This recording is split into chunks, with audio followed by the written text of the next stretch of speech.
Okay. All right. We are live. Okay. Welcome, everyone,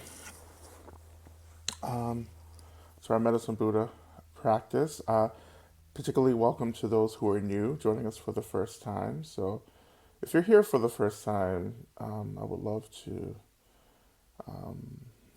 for you just to say hello in the chat if you want. This is all very optional, of course, but if you want to say hello, that would be great.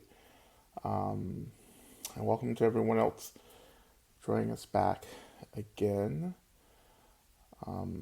It's so wonderful to see everyone. Uh, uh, and welcome to anyone who, all those who were with me this weekend, this past weekend, for the South Sea Sangha retreat on grief and joy. It was really a special experience to share that time with everyone. So I see some folks joining us. Janice and Susan, yep, yes. Welcome, everyone. Thank you, Janice, for that wonderful blessing. Um, yeah.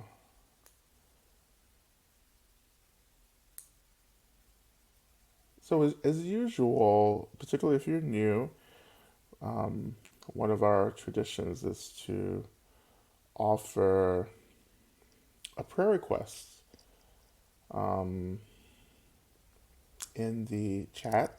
So any prayer requests that you have for yourself or someone close to you, for anything, um, and you can just type that into the chat box, and I will offer those. If you don't want to put anything publicly, um, just have a prayer request or an aspiration. Kind of, holding it in your mind is also good as well. Um, so this space originally um, came about as a response to the pandemic. So we've been going, for just barely over a year now. I think we started last April. At the very beginning, of quarantine, towards the beginning, and we continue. Um, yeah, so you can start putting those requests into the chat box whenever. Tonight, um, I do want to offer just a little bit of practice around like helping people transition into the bardo or the spirit realm. So the bardo um, in Tibetan Buddhism is, well, when we say the bardo, we're referring to the after death experience and migration. But the bardos in general are just a way for us to talk about transition and the spaces in between transition. So, for instance, a bardos are, you know, the space between living and dying. That's a bardo. Or between sleeping and being awake is a bardo. Um, it's the transition from one thing to another. Um, but often when we say the bardo, we're just referring to this after death experience, which is full of mythology and lots of stuff. And I know some of you joined me last year for a retreat through Tara Mandala on death and dying, where we explored pretty, in some detail. I don't want to say thoroughly, but in detail, we did explore, the passage into the after death experience. Um, I tend to refer to the bardo these days as, the after death experience as entering into the spirit world or the spirit realm. Of course, this is an experience where consciousness, or depending on the tradition, spirit leaves the physical body, let's go with the physical body, and then enters into, of course, the formless realm, right? So when we're not embodied physically, then we're in a formless realm. And we can call a realm a dimension, a plane. I'm not, terribly up to date with the differentiation between these particular terms like plane and realm and dimension, but you're in a different, well, different place. So different, and places is really actually misleading too, but you're in a different manifestation, right? Different manifestation. You're in the formless manifestation. But there are all kinds of things, reasons why our transition at the time of our death can be disrupted. Our journey into the spirit world, the bardo, can be disrupted, and that disruption can lead to all kinds of situations. So practices like praying for the dead and doing certain kinds of visualizations, which are very common in Vajrayana Tibetan Buddhism, are really important. But these practices have been found and are practiced in indigenous cultures all over the world, right?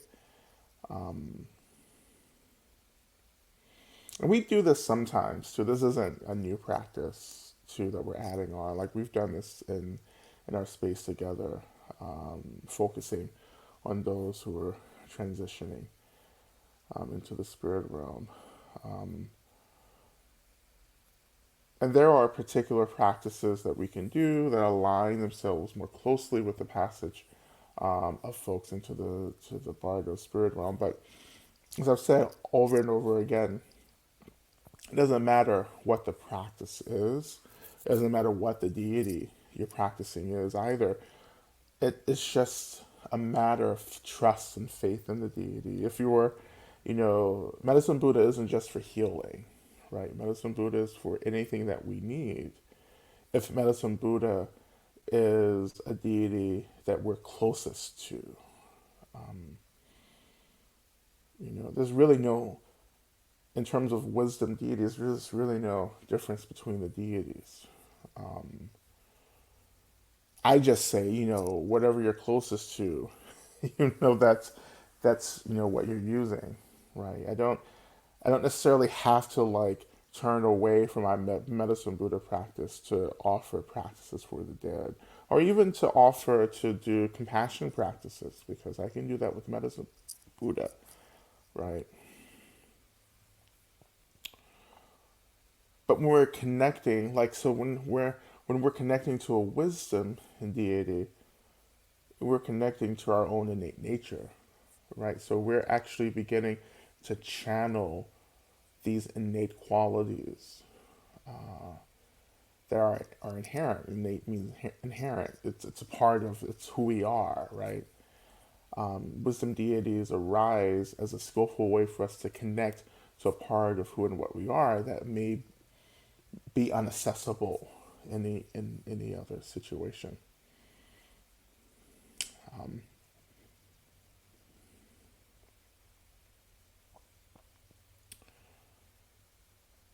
and I think that for some of you, true, you may have particular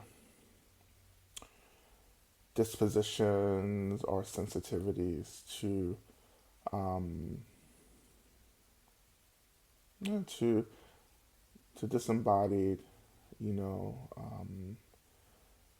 beings, right? To formless beings in various ways, right? And this is a practice that I think if you have that kind of sensitivity, This is something you should do quite often, actually, which is to kind of particularly practice, do things that begin to open space and passages for dead people around us as well. And you don't have to be sensitive either, but there, through these practices, these are ways that we can really help, right? And we don't really, some of us, well, it's hard for some of us to connect to the impact of practice for others, right? So we do all these prayers, and what's the, how do you calculate, right, or qualify, describe, or measure the impact of prayer and practice on others? Who knows, right? I mean, I guess the best way to determine that would be to just say, okay, I prayed for this thing, for this outcome, and it happened. Maybe the prayer worked. You know, um, this past weekend we talked about aspiration and prayer. If you joined us, and how aspiration and prayer, we've talked about this also in this space, they become ways in which we open, right? So yes, last week, I know I'm making all these references, you know, um, which is great because I'm remembering what I teach, right? Because I just show up and open my mouth, so I don't really have any notes or anything. But last week we started talking about prayer, vulnerability, openness, right? How they lead from one thing, to another. A prayer is an opening, is an act of vulnerability, right? And that vulnerability helps me to open and surrender to this a greater expression of energy, to the deity. That surrendering, that open, begins to shift energy. It begins to shift energy. Energy shifts causes and conditions, right? And things begin to happen. You know, sometimes on a really subtle, nuanced level, sometimes on a greater level. This is why it's so wonderful, amazing, and powerful to practice together in groups, because we can actually combine our powers like Voltron, or whatever, you know, we come together and create a massive wave of energy. You know.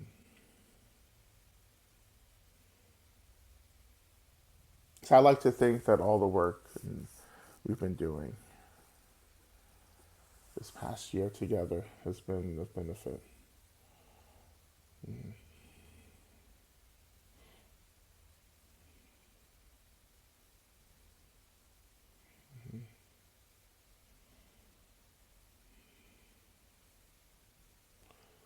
Voltron, Transformers, Sailor Moon, Captain Planet, whatever, whatever, whatever does it for you. Or a Care Bear stare. Oh, I remember those teachings on the Care Bear stare. Ooh, don't get me started on those again.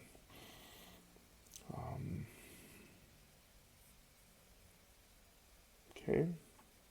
So if you haven't already, go ahead and go ahead and place your prayer if you want. I'm gonna get started in like the next minutes with practice. Um,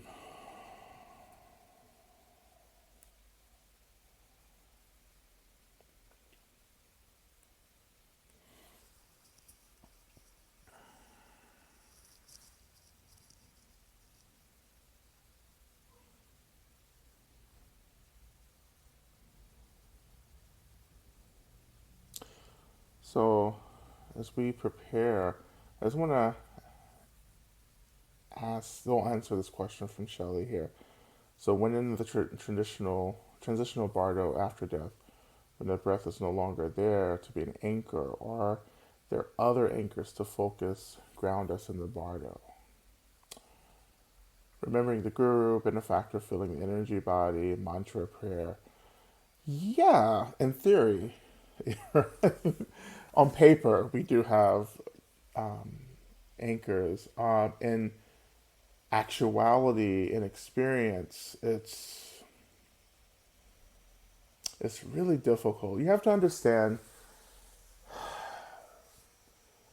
the shock of transitioning from the physical body. Well, is it a shock? It can be a shock. It can be a shock. It can be many different things for many different people, but there is there is a disorientation that is connected to transitioning from this physical body, this physicality, this grounded us in this reality that's something we felt and has like actually been really weighted down by. And when we begin, when our consciousness or spirit or soul, whatever, begins to leave, then there is this bewilderment that arises in that transition, and that's something that we're practicing to hold, And I think that in that bewilderment, the thing for us to hold on to is doing what we can to give to to remember a deity, to remember benefactors, to remember mantra, prayer, actually, really, quite honestly, anything virtuous is important. Anything not so virtuous is going to take you down a different path. You get hooked onto something like hate or anger or overwhelming sadness, it's going to take you down a path of becoming, well, quite honestly, the subject of a Stephen King movie and book. I mean, this is, um, I mean, let's just say I watch a horror movie about whatever, vengeful spirits and demons and all this stuff. I don't necessarily believe that they're completely fantasy, given my experiences thus far in life. Um, Sometimes I look at a Stephen King movie. I used to read Stephen King when I was young. I was really into horror and fantasy and everything when I was a teenager. But when I see a Stephen King movie, it's like watching a documentary. it's like it's like watching a documentary. So, what was I saying? I'm going to finish this question, and then we'll finish the rest of the questions after the practice tonight. Um, so what we're training for right now in our practice is to really be able to turn our minds to a virtuous anchor, right? So to the teacher, to a mantra, right? To something that feels neutral, if possible. Of course, in that transition, we're also moving into the dawning. Like we're experiencing the dawning of the mind itself. And that dawning of the mind and that transition is again extremely subtle. You know, um, I mean, here's an analogy here. It's like,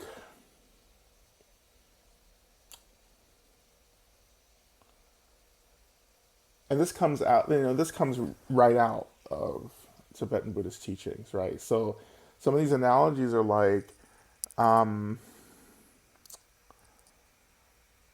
like trying to excuse me, trying to maintain focus um,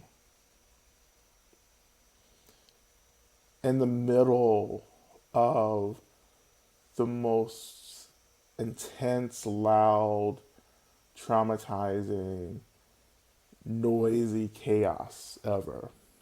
Like that's really how it's described in the teachings. Like that's what it's like when you leave the body, you're losing an anchor and you're moving into pure consciousness. And if we haven't done the training that we should have done with our consciousness, then the consciousness is just like really intense energy, right? And without the body, it becomes harder to maintain awareness, right? And so yeah, so you lose this, a lot of our ability of awareness. And so what we're having to rely on, I think, is devotion and trust that we've cultivated in relationship to certain deities. I've said this before. Maybe some of you have remembered this. I say it really recently. I mean, I say it really often. Is that you have to you have to let your practice do work for you. I actually said this quite a bit this past weekend. You have to let your practice do work for you. For me, that is a way to train in allowing my practice to show up when I need it in times where I can't practice. And definitely transitioning into the Bardo, you know, is a moment where many of us will find it very difficult to consciously practice because of the overwhelm of transition, moving from the physical into a strictly energetic experience. You know, so in that movement, we're allowing the practice to hold us. So in that moment, our you know, practice offerings, karmic connections to the deities, like for instance, Medicine Buddha, those connections will come back to hold us as we transition through this really intense period. Now, if we have some agency in that transition, and that comes with, lots of practice, right? Not just in one life, but multiple lives, right? That comes to fruition with us being able to maintain awareness during the transition. Most beings will lose consciousness. They will lose. There will be there will be like a blackout or something, right? A loss of consciousness moving through this experience. But there are beings who, with tremendous practice, can maintain awareness through the whole. I mean, that's rare, but possible. Very much possible. Um, of course, if you're an enlightened being already who's emanated into this realm and you die, you just kind of go back right into enlightenment. It's like you can't undo enlightenment. Like as soon you have tremendous agency, for your whole life, right? And there's a way in which you have the agency to manage everything in terms of the transitioning, because you've already realized the illusion. The closer you get to death, the more this illusion will begin to break apart, and so that breaking away of the realness of everything means that we begin to develop deeper agency in the practice of moving on.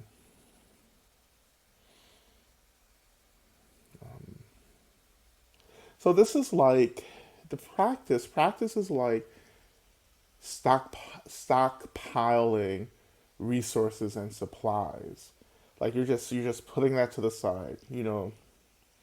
Like a savings account or whatever, right? You're saving up stuff, right? And then at the moment of death, at the transition, then all the stuff that you've put aside, you're going to start going through it. It's going to help you move through. When you can't, when you can no longer, gather resources that you need, you already have those resources put away over the course of your life. But it's not about this life either. It's about all the lives, right? It doesn't, you don't have to like, this isn't about being a Buddhist. Um, it's just, these are just symbols and uh, analogies and things that help us shape relationship to this idea of passing, but it's not like the truth. It's not the truth. We can only know the truth through our own experience of the truth, right? So, you know, for those of you who've read these teachings around the Bardo, like that's not the Bardo for everyone, right? That's just the way this particular path has described the bardo. Because if you look at Judaism, it's a different explanation. If you look at Catholicism, it's a different explanation. If you look at, different Vedic traditions, like it's going to be a different explanation, right? Of what it means to die and transition and what happens afterwards and so forth. Um, I think the root thing that we should be focusing on is again, always the accumulation of wisdom and compassion, um, the accumulation of virtue through, positive good karma, um, the work of just doing as much as we can to metabolize trauma in this life, um, to show up as much as possible so everything that arises for us. That's all we can. That's you can just focus on that and you'll be fine. You know, right? If you can just do those basic things and practice, you don't. I just don't. You don't have to like. You don't have to have a plan for death. I mean, you have to do the legal stuff. That's important to do the legal stuff.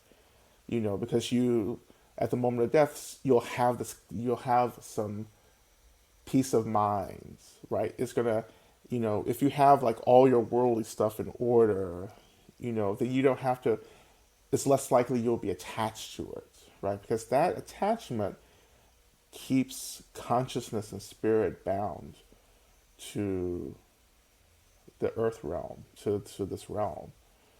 I mean, that and many other things, right? You know, um,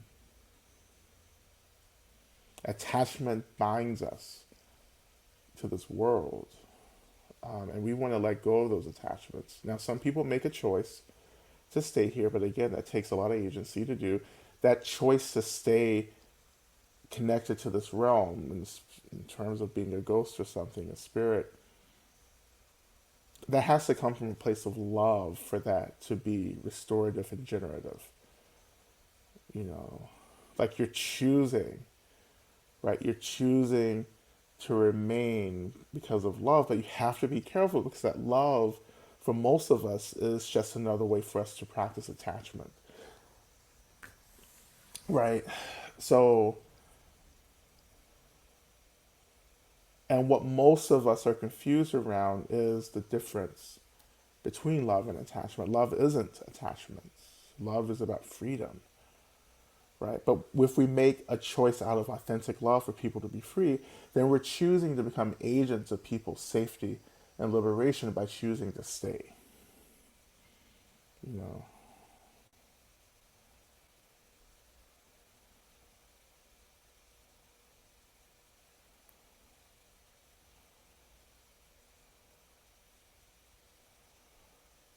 uh, the Tibetan Book of the Dead is largely inaccessible for most of us, right? I don't even. There's one prayer from Tibetan Book of the Dead, which is not what the name of the book is. Actually, that's a colonized title for the book. Is actually the Bardo Total, which is liberation, which translates into liberation upon hearing. So, of course, when Westerners get a hold of these texts, then we just change it up to make it sound much more glamorous and sexy and mystical. It's not the Tibetan Book of the Dead, it's a manual, it's a ritual manual for advanced practitioners and people within a monastic situation to put together rituals for people to move through the Bardo experience, which most of us do not have the skills to practice. It's Enigma text, um, and I am unfortunately I'm not Enigma. um, Liberation upon hearing. So liberation upon hearing means that we can get liberated through our senses, you know. And the really amazing thing about the Bardo Total is that it really corresponds to the dying process because our hearing is often the last sense to go. So when you're sitting with folks who are passing, continuing to talk, up until the very end, and offering reassurance and like asking people that is, to well, telling folks that it's okay to transition, to move on, is really helpful, you know. And even beyond, even after that, you know, I think you should, that there's always a possibility that folks are listening. Um, this is all very new to everyone. These texts, um, and these commentaries, and so forth. But anywho, so we will, um, let's do practice. I'll tell you what. I will, if Michael is able to do this. Um, we'll do our 30 minutes of practice, and then we'll come back and continue with some of these questions, um, as well. So I think this is always important. Um, what people actually don't know, and now after this, I'm going to be quiet and do practice. Um, but what most folks don't know, what none of you know, is that everyone thinks that like I hit the scene with radical dharma, and that was like the teachings, the social liberation teachings. Actually, my first serious kind of area of teaching was, death and dying. It was just death. It was death and dying, because, after I finished 3-year retreat, my stepmother was dying, and I just kind of threw myself into these teachings for years, and studying the Bardo, studying just other cultures' understanding of death and dying, and organizing events, um, you know, teaching about grieving and mourning, and these teachings are just like very. I have been really immersed, in these teachings and this practice, for a while. Anyhow, I can continue on and on about death and dying. Um, let's continue. Let's get into our practice, and so let's begin. As always, allowing our bodies to come into a position that feels appropriate for practice. Right. So, what feels appropriate for you? You know, are you sitting down, standing up, lying down? Right? Are you sitting on your, really comfortable chair or couch like me? Let let the body be. Let your body be, right? The body is already going through a lot of stress, right? And for some of us, a lot of trauma. And we work with trauma and the stress by just letting go of the rigidity and giving the body space. This is what we call agency for someone who asks. Agency means that I make choices, right? I have the power to make choices. And agency, self agency, is the power to make choices for myself about what is conducive to my liberation and my happiness and safety and so forth. That's self agency, is power. Agency is power. And power is about gathering resources that we need. So allowing your body just to be.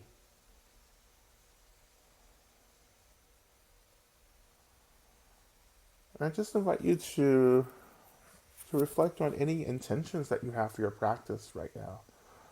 Why are you practicing? Whom are you practicing for?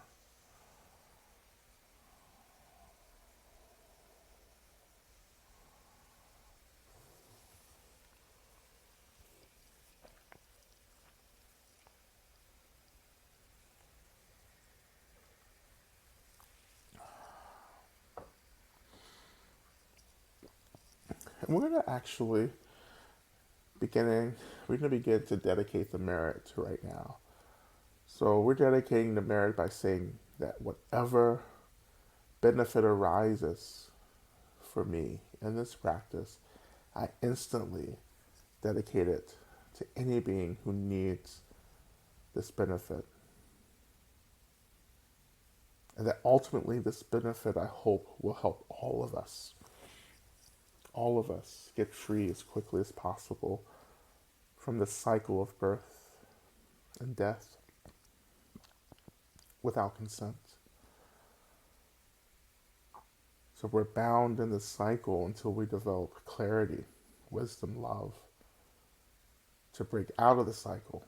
And then we become bodhisattvas and we can choose. Then we choose to come back to help.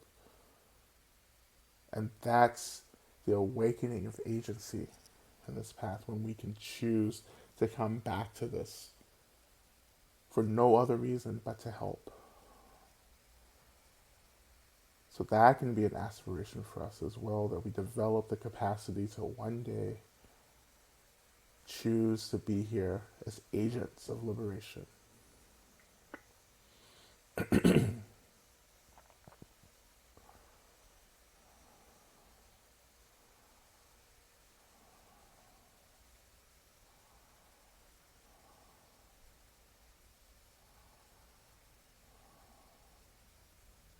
And if your breath is accessible for you, I invite you just to shift your attention to your breath. If your breath isn't accessible, I invite you just to shift your attention for now to something that feels neutral, grounding. Neutral or grounding. But if you are with the breath, just noticing the in-breath and the out-breath.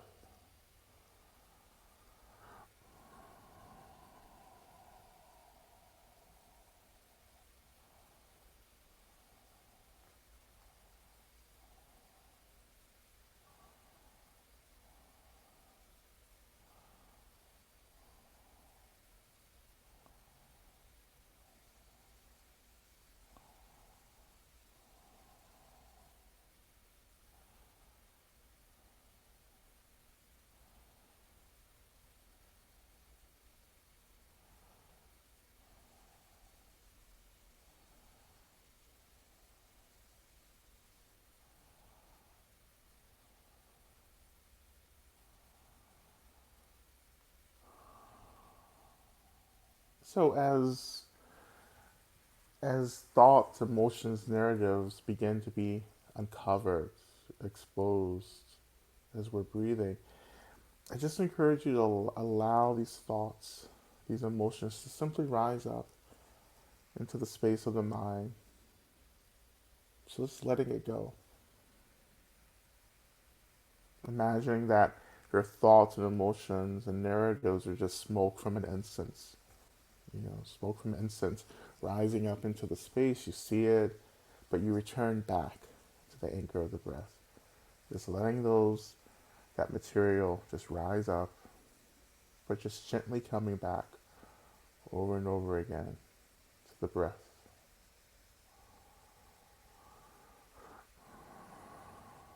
Allowing the breath to deepen, to elongate the in-breath and the out-breath, in and out.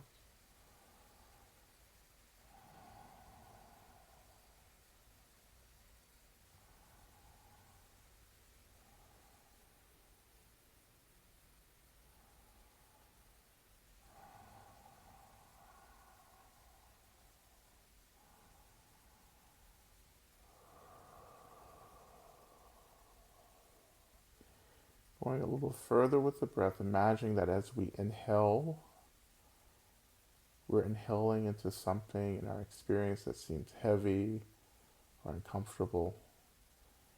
This inhale begins to dissolve that experience, and in the out breath, just breathe it out. So we're letting go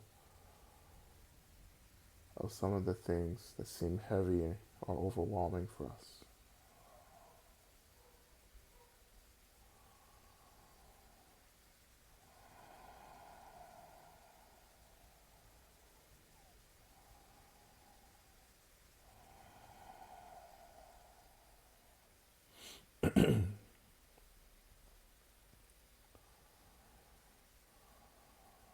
Just a few more breaths here.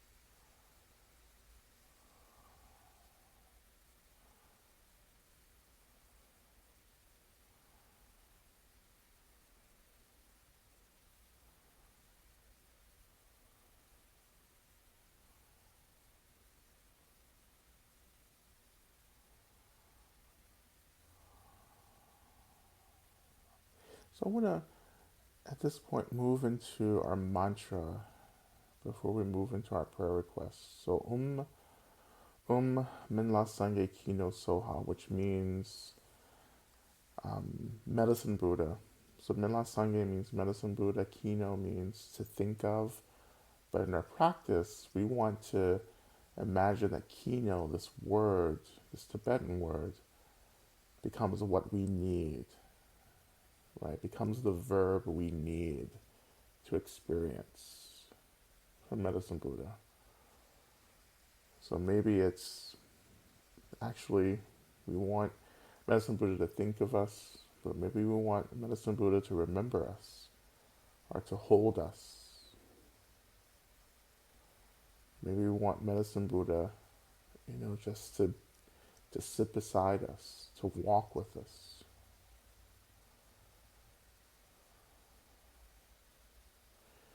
Maybe in the mantra, we're actually praying that we want to remember that we are an, an expression of medicine Buddha as well. So taking a moment to reflect on what you need from medicine Buddha, from Minla Sangye.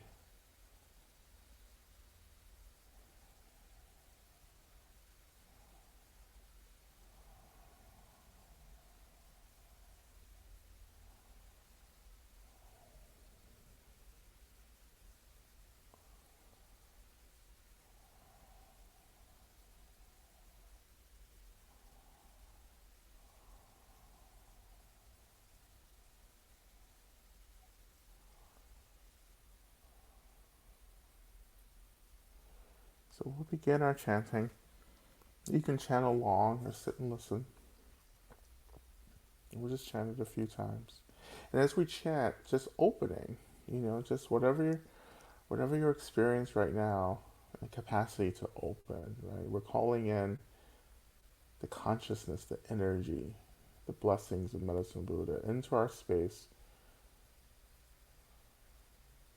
And we just want to actually believe that Medicine Buddha is being called into the space to support us in our practice.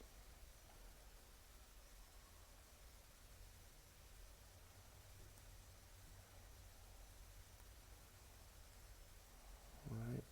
We begin. Om La Sangye Kino Soha.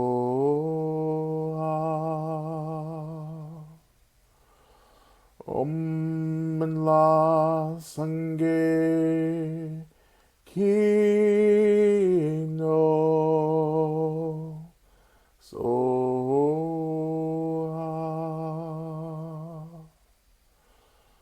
Om La Sangye Kino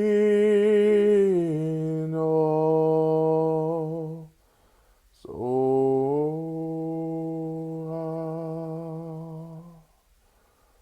Om La Sangye Kino Soha.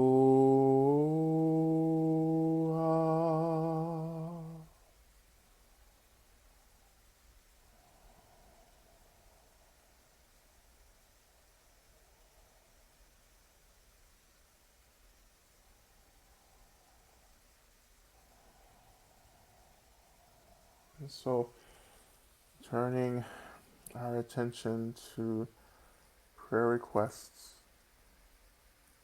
that have been offered,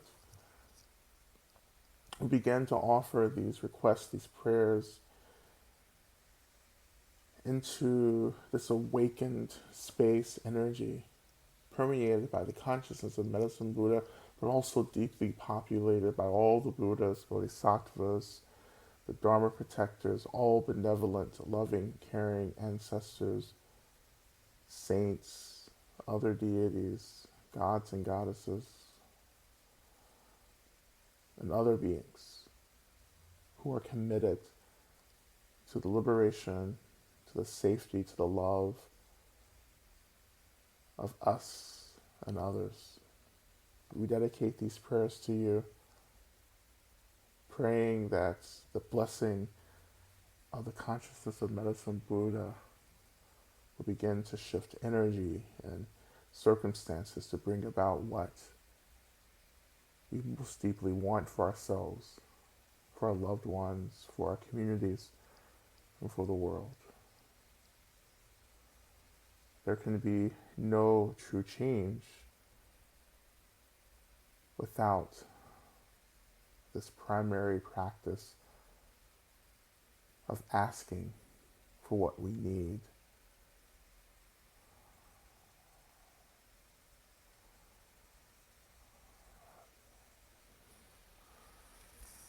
And we begin to offer prayers for my dads, Saturnino Rodriguez, who died in February, for my mom Judith, all those stuck at the border, those without their parents there. We offer this prayer. We offer prayers for the swift rebirth of my teacher Barter Toku Rinpoche, who passed last month.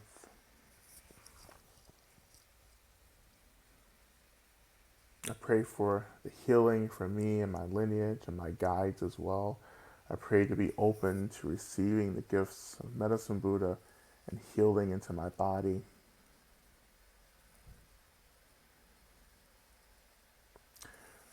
Offering prayers for my husband Aaron's efforts to heal and create sustainable self-care, especially in relation to his body and his work.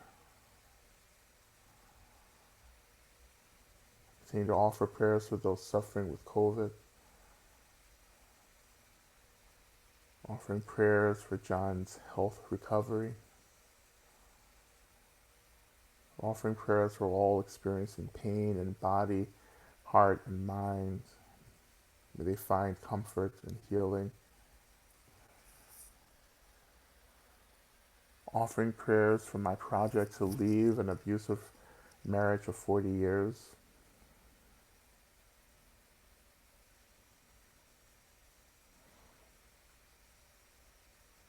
Prayers for my 99-year-old grandfather who is recovering from a fall, for my own relationship to chronic pain, and for all working with unease. Offering prayers for the indigenous youth of Standing Rock who are still trying to stop the Dakota Access Pipeline and protect the water, the people, and their culture. Many are suffering from depression and suicidal thoughts. May there be liberation. Prayers for me and my family, my ancestors, and other formless beings who suffered or suffer.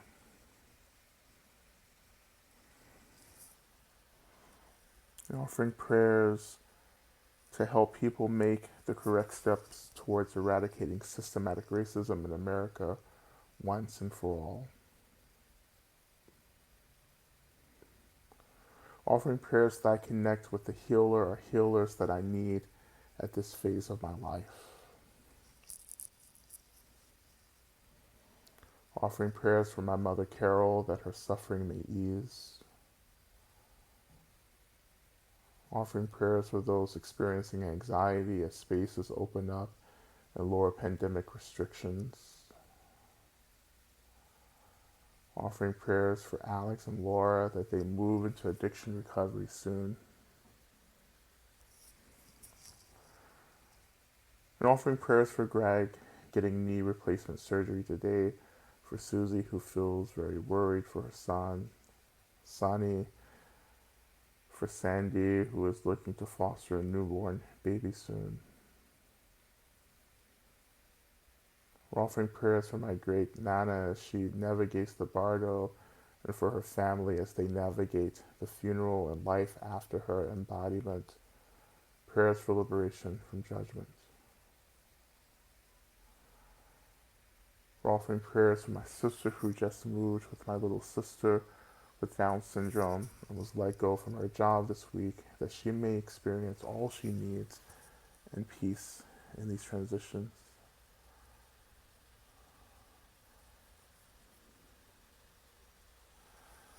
We're offering prayers for decolonization and disability justice, and prayers for the knee surgery I'm having this week.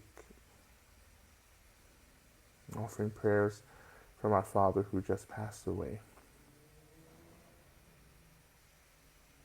I'm offering prayers also for the passing of Reverend Jones and for the well-being of his family as they move deeper into their grieving.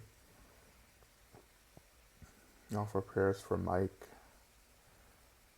for his stability and well-being, for my grandmother, for her recovery from her illness.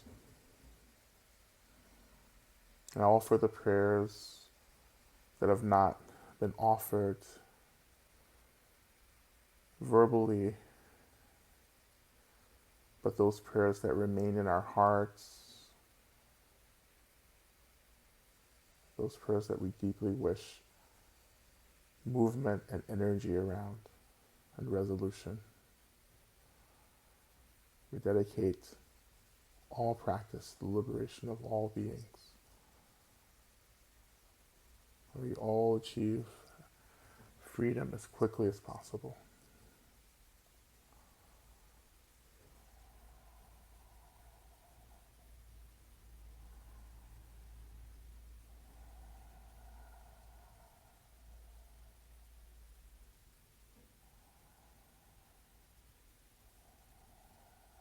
And so, when you're ready, shifting your attention down into your heart center,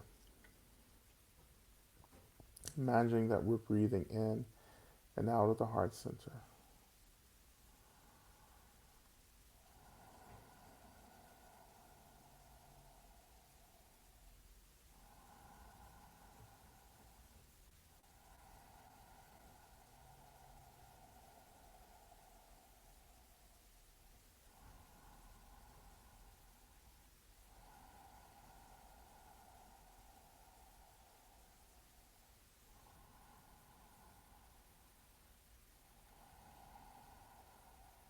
And we begin to imagine that from the space around us, as we're breathing in from the space around us, we also begin to breathe in this energy, this consciousness of Medicine Buddha that's been awakened around us.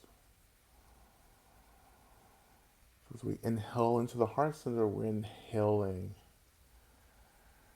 this liberatory, healing energy of Medicine Buddha, the great healer, into the heart center.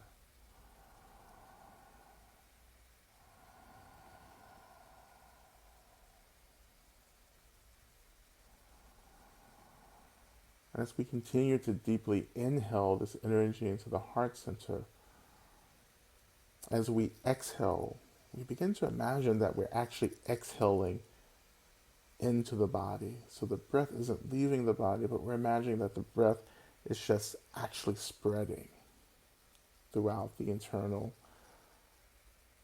inside of the body.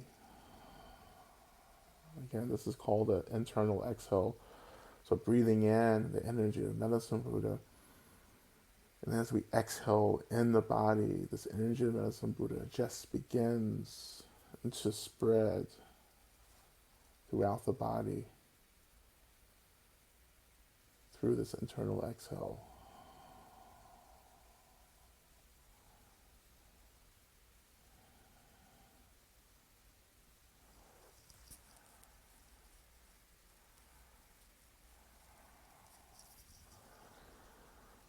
So inhaling deeply into the heart center, exhaling into the body, circulating the consciousness, the healing of Medicine Buddha throughout the body.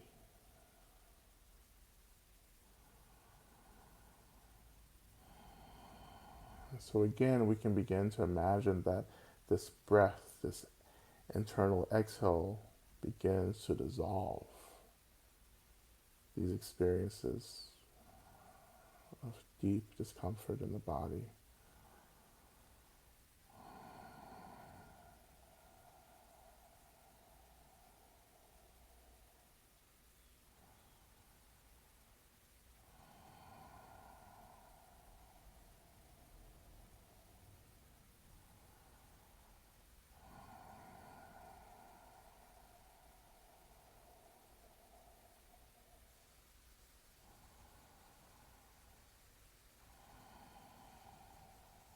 And as we move into our main mantra practice, we continue to move through this practice, and as things arise for us, as we begin maybe to notice and to connect to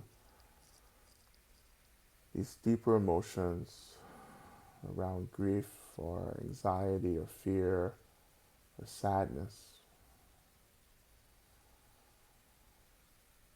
again, we can imagine that we just allow these emotions, these experiences to have its space, to rise up into the spaciousness of the mind, and returning back to maybe experiencing this energy of Medicine Buddha, returning back to the breath if you're working with the breath.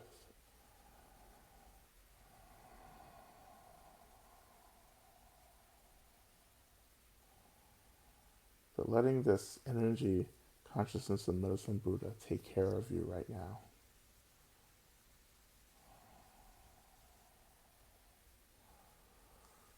Right, so Teya Ta Bekenze Maha Bekenze Ratsa Sumun Gate Soha.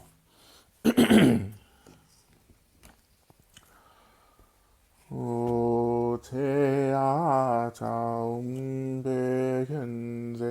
Bekenze Maha Bekenze Ratsa Sumun Gate Soha. Teya begenze ma begenze raza sumunga te soa. Teya begenze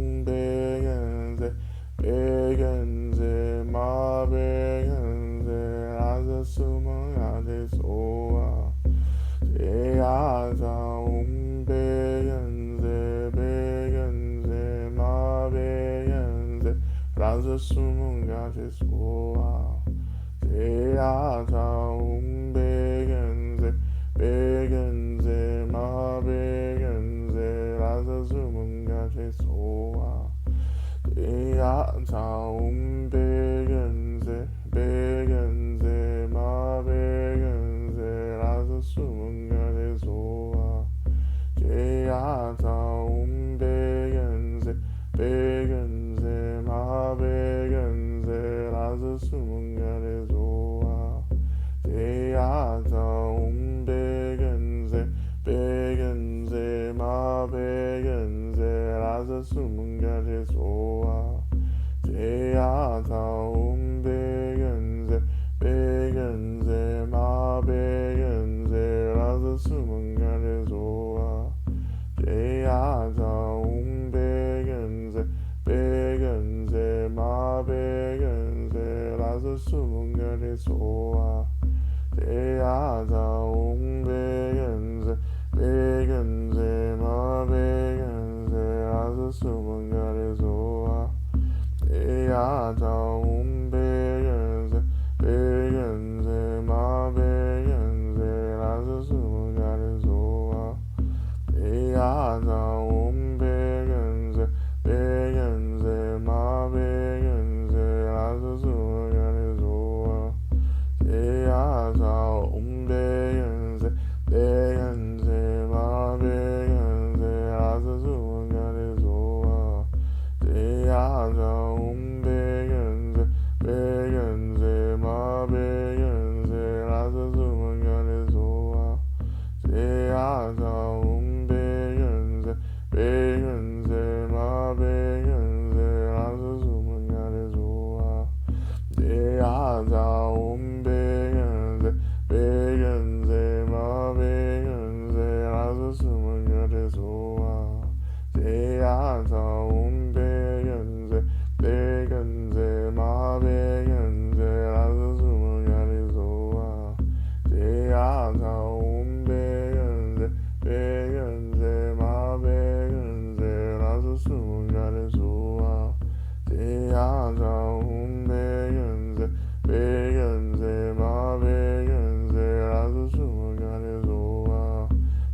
Teata umbegenze, begenze, ma begenze, lasu sumangane soa. Teata umbegenze, begenze, ma begenze, lasu sumangane soa. Teata umbegenze, begenze, ma begenze, lasu sumangane soa. Teata umbegenze, begenze, ma begenze, lasu sumangane soa.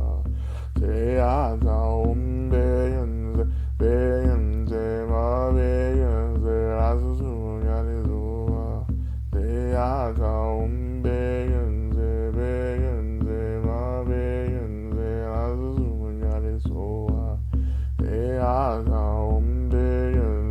begenze, ma begenze, lasu sumangane soa.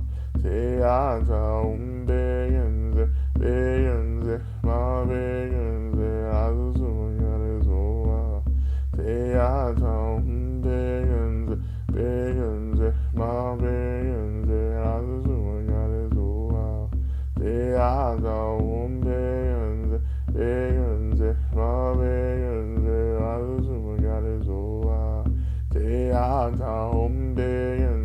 begenze, ma begenze, lasu sumangane soa. Teata umbegenze, begenze, ma begenze, lasu sumangane soa. Teata umbegenze, begenze, ma begenze, lasu sumangane soa. Teata umbegenze, begenze, ma begenze, lasu sumangane soa. Teata umbegenze, begenze, ma begenze, lasu sumangane soa. Teata umbegenze, begenze, ma begenze, lasu sumangane soa. Teata umbegenze, begenze, ma begenze, lasu sumangane soa. Teata umbegenze, begenze, ma begenze, lasu sumangane soa. Teata umbegenze, begenze, ma begenze, lasu sumangane soa. Teata umbegenze, begenze, ma begenze, lasu sumangane soa. Teata umbegenze, begenze, ma begenze, lasu sumangane soa.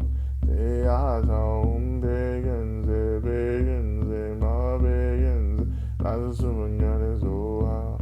Teata umbegenze, begenze, ma begenze, lasu sumangane soa. Teata umbegenze, begenze, ma begenze, lasu sumangane soa. Teata umbegenze, begenze, ma begenze, lasu sumangane soa.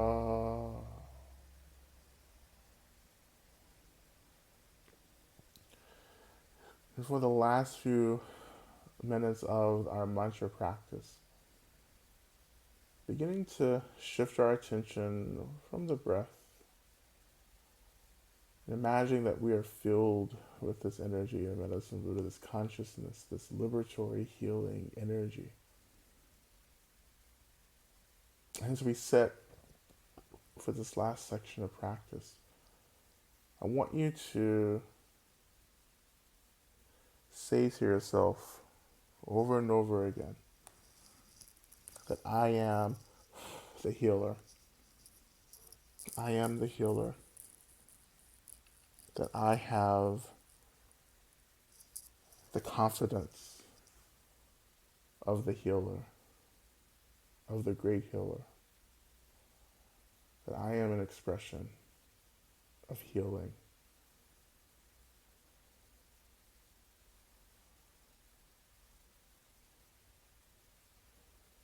And allow yourself to really sit and to be in relationship with this experience of confidence that I am. I am Medicine Buddha. I am the healer. I have the innate capacity to be an agent of healing for myself and for all those around me.